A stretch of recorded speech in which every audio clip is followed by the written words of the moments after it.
Hello online. Hello here. Brad is always asking me after the fact, what was my title? So I'm going to tell you up front. It's Wait Upon the Lord Patiently.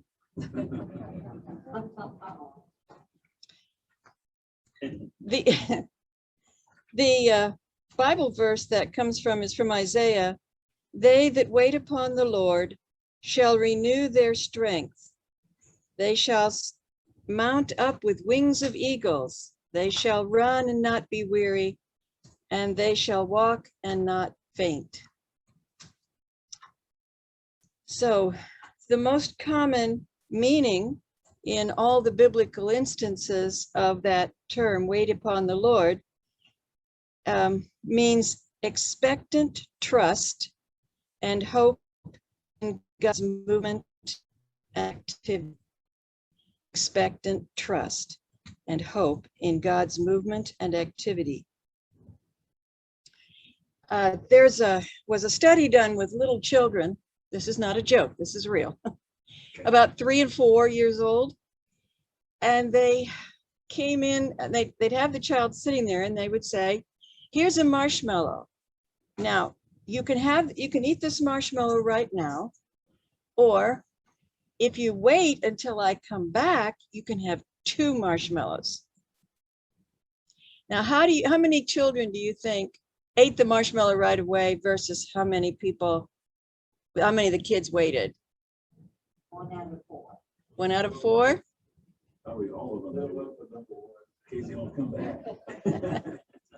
1 out of 2. 1 out of 2. Oh, that's a lot. And the children that didn't eat it because they wanted that second marshmallow did not look at the marshmallow. Does that tell us something about dieting? You know, just don't put it in the refrigerator, then you can avoid it, right? They would look anywhere around, but they were not going to look at the marshmallow because that was just too tempting. They studied those children for decades after this little experiment and found that the children that were able to wait for the second marshmallow did much better in life. They were able to postpone gratification, and basically they were able to wait with expectant trust because they believed that that second marshmallow would come when the adult came back. Now, when we think about our culture in particular, Americans don't like to wait. We're very impatient people, right? We can have fits when it takes forever for our computer to boot up. We can at times be very impatient in line at the grocery store or waiting and waiting and waiting at the travel agency the transportation office to get a new license or something. So we really have to look at what is the difference between waiting and expectancy, expectant trust. People who are just waiting can get frustrated. People who are just waiting can be anxious. They can even get fearful. Certainly the impatience. Now, what are they putting in mind with all of that? The whole time that they're not waiting with expectant trust, what are they doing? Worry. They're worrying. What else are they doing? They're visualizing what could happen if it doesn't come through. That's true. Think about if you're looking for a new job and you're waiting and waiting and waiting to find a new job. And what do you do with each week that passes? I won't be able to pay my bills. I might not pay the rent and get evicted. I might, whatever and whatever. I might have to move in with my parents. Ugh, yuck, right? So what are we doing? We're using our thoughts or prayers, and the whole time that we're waiting, we are creating things we don't want. On the other hand, the expectant trust side of things, we can wait patiently. We can live in hopeful anticipation of that second marshmallow, right? We can be excited, and that vibration also gives us a lot of creative energy. to take steps that we might not have thought of when we were focused on what we don't want.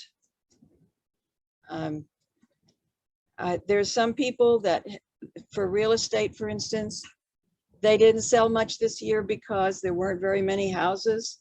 And other people, this is the best year they've had. And what's the difference? You know, what's the difference? Somebody is being very creative in how they're getting new people coming in. So expect and trust, that's what it's all about. Michael Beckwith, you've all heard us talking from different times about the expression of being pushed by fear or being pulled by vision. I love that expression, being pushed by fear or being pulled by vision. How do you know the difference of what's going on with you? When we think about what we want to manifest and bring into our lives, and then we want to think about why do we want it? Are we trying to hedge our bets? Are we trying to cover the bases in case something happens that we don't want to happen? You can always tell if you're motivated by fear, because the longer it takes for the motivation to come in, the more anxious and worried you get about not manifesting what it is you wanted.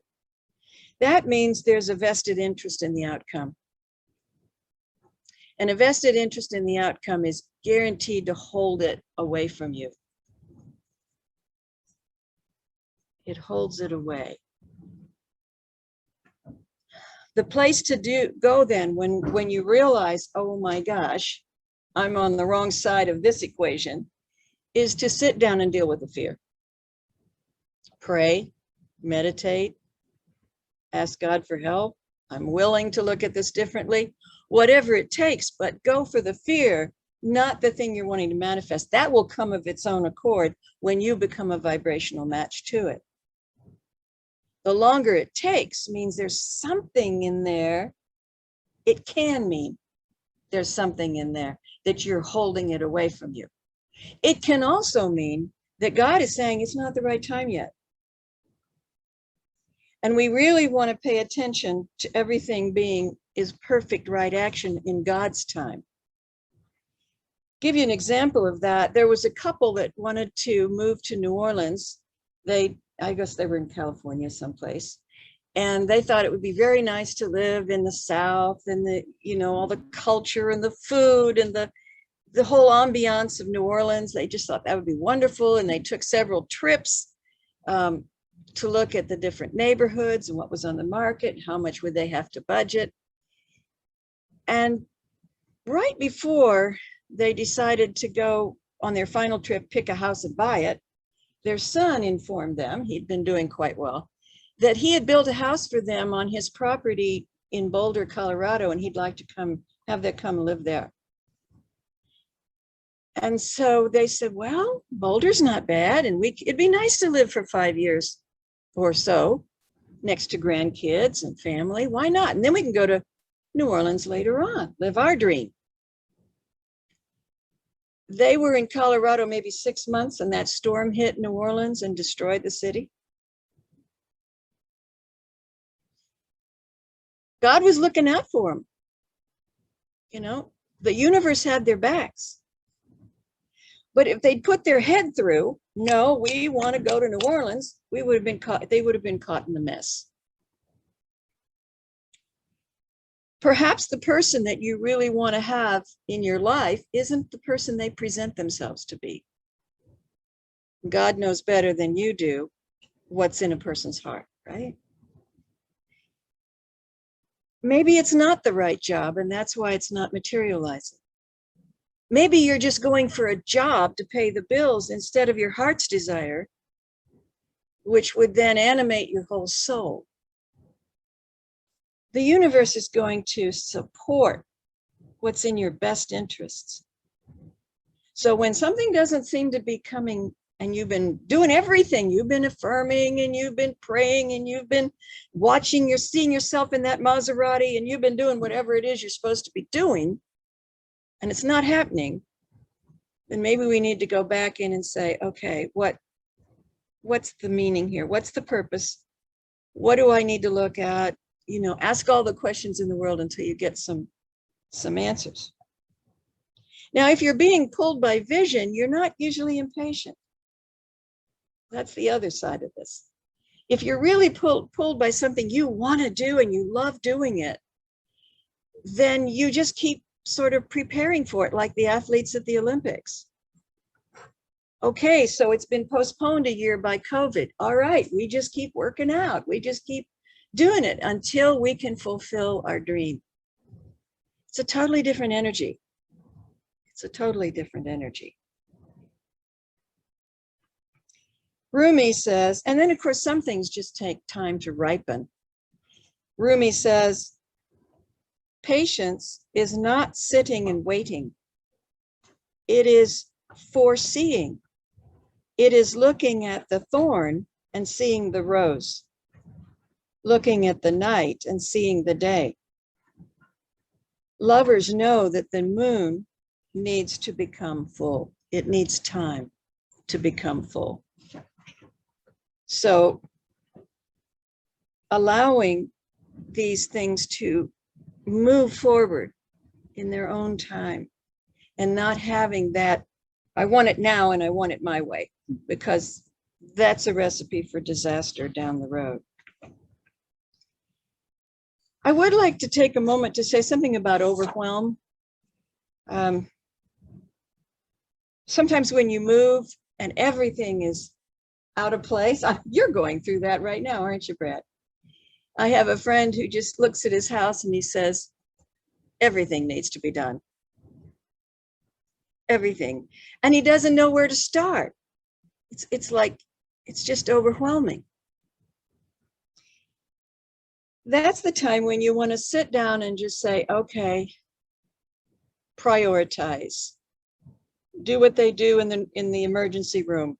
You know, find the most important thing. Break it down into little steps. Do it a bite size at a time. That's much easier to handle. I saw The Martian last week. Anybody see The Martian? Not Brad Pitt, Matt Damon. Matt Damon is an astronaut his whole team was on Mars. There comes this huge, huge storm. The rocket that's supposed to take him home is about to fall over. It's tilting 10%. So they race in, get into the thing. He is knocked by something in the storm and he's blown away from the ship. And they keep calling him. He doesn't respond. So they assume that he's dead and they have to leave. And so he's left behind. And he comes to the next morning and he's on Mars all by himself. And he knows there won't be another mission to Mars for 4 years.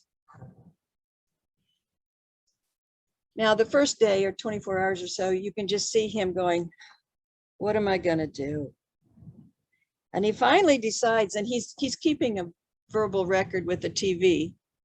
You know, he's recording all of his thoughts, which I guess they do in these things, but it also helps the author let us know what he's thinking. And he says, I'm not dead yet. I've got to live one day at a time. And he figures out how much food he has, how much water he has, how much air he has, providing nothing goes wrong that completely takes that away. And the rest of the movie is him doing one step at a time, figuring out how to plant some potatoes from potatoes he had because he's a botanist. He manages to make himself some food. Then he gets the radio going. And eventually he's in touch with Earth and they know he's there. And, you know, the movie's great. I enjoy it. It's science fiction rather than science fantasy as far as I'm concerned.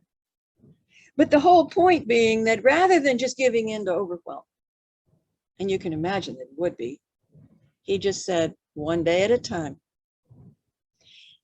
The movie Frozen 2 had a wonderful song in it called Just Do the Next Right Thing. The young girl thinks that her sister is dead. She thinks that her village is about to be destroyed. And she's in the darkest hour of her life. And then she starts to sing to herself, just do the next right thing. Take a step, step again. It is all I can do, the next right thing. I won't look too far ahead. It's too much for me to take.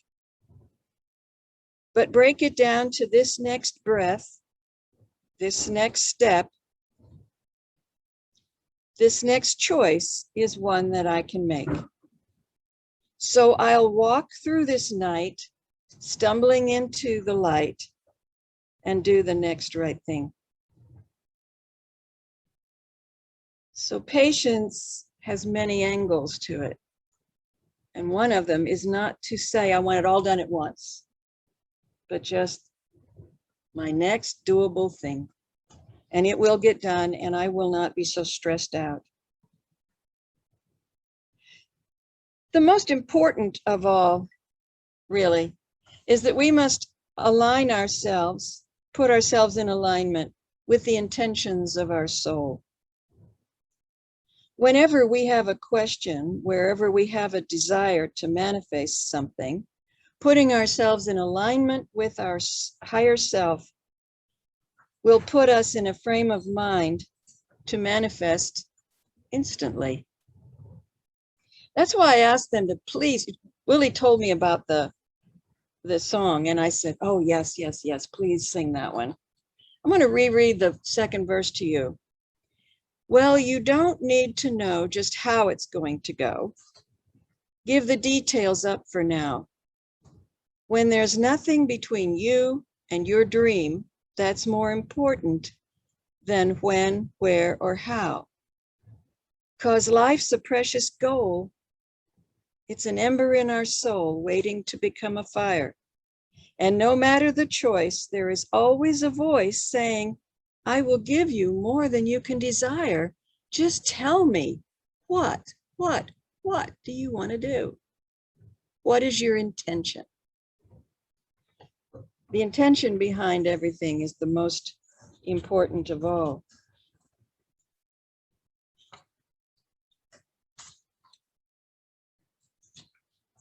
I know I skipped something that I wanted to cover that I felt was pretty important. That intention needs to come from sitting down and asking, what is mine to do? Because if we don't, we can get too caught up in the goals of the world. Think of what people do just in the name of making money. People will tell me, well, I'm going to school because I want a happy life. And then they'll spend 10 or 20 years in a job they hate, waiting for retirement. You know, if you really think about it, centering in your soul and saying, what is mine to do? What is my heart's desire? What is my intention? Most people don't have it because they never thought about it enough. They didn't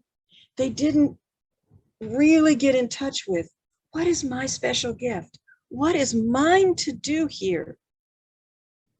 Because when I find that, the universe supports everything along the way. Ernest Holmes says, now I've gotten myself out of my order here.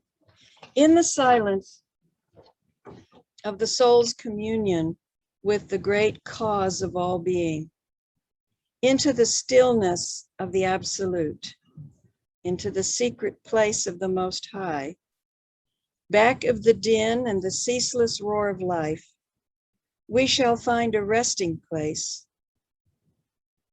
and a place of real spiritual power. So going within, unifying with the oneness, and asking, what is my next step? What is the next right thing? What is my soul's intention for my life?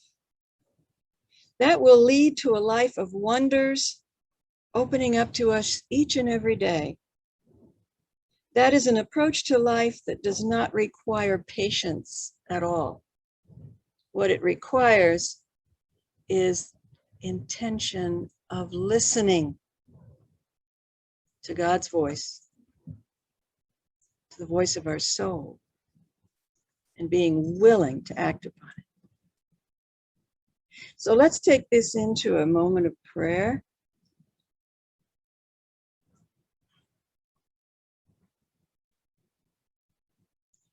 As we center in our heart, we center in the love of our being.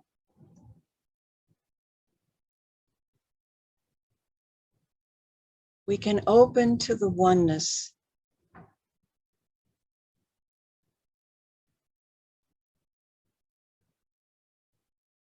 We can open to the communion with spirit, communion with our soul.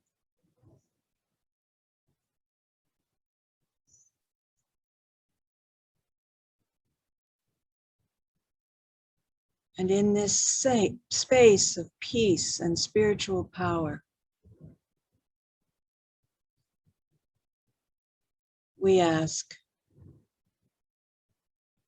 Spirit, what is our intention? What is your intention for this life?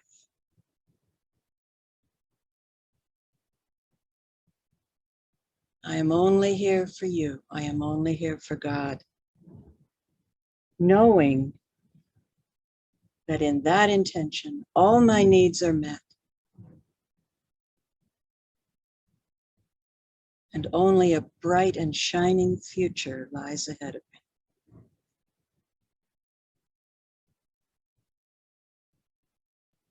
For this understanding, we do give thanks, and we release this prayer, affirmation,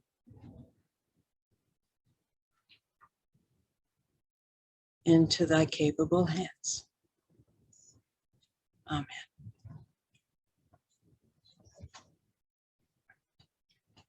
Okay, so this is the part where you all get to chime in.